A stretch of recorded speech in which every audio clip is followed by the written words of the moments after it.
as a result of my cancer experience, I have permanent alopecia. I lost my hair with my first lot of chemotherapy. It grew back when I was in remission, and 3 months later I lost it again. I wasn't really concerned that I lost my hair, because everyone says 100%, your hair will grow back. When I was out of a hospital scene as a cancer patient, and I started getting back into life as a young woman, that's when it really hit home for me that, hang on, my hair's not growing back.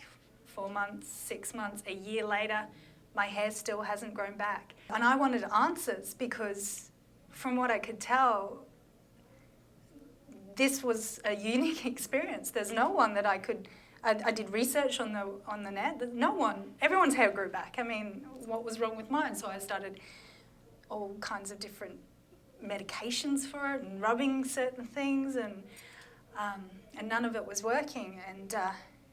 And then about a year or two ago, I read an article that one of the drugs that I was prescribed, busulfan, which was a relatively experimental drug at the time of I was administered it.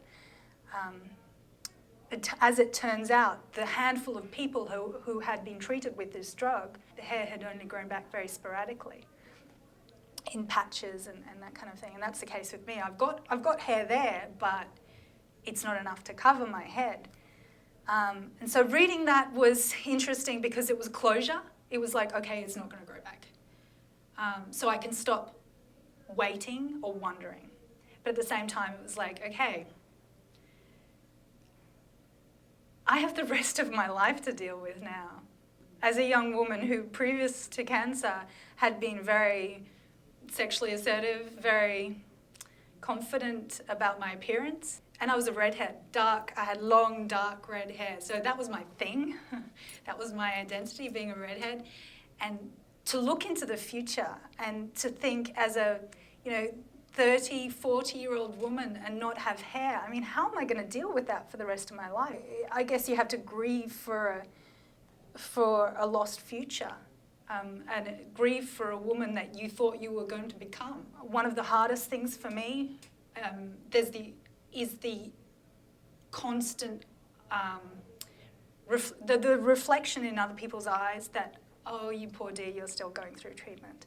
And people always thinking that I'm a cancer patient, when I want to move beyond that. So even if I've moved beyond that in my own head, that's not the case in society. I can walk around the shops and women come up to me and give me a hug and say, oh, I know exactly what you're going through. No, you don't. And it's really difficult for me also, because part of my healing process has been becoming a physical creature again. I'm really into my sport. I run every day. I'm really physically active, and I feel well. And to be treated like I'm unwell makes me very angry, makes me cross. If I could go back and change anything about my treatment, if I was given 2 protocols, okay, this treatment protocol is the best possible one, but you will have no hair as a result. This one, well, we don't know how good this one's going to be, but you'll definitely have your hair at the end of it. I wonder which one I would choose, because there's a question of quality of life at the end of the day. To be honest, I hear from a lot of cancer survivors that cancer has made them a better person, and certainly there are elements of cancer which they've been a catalyst, or they've matured me. But having no hair sucks.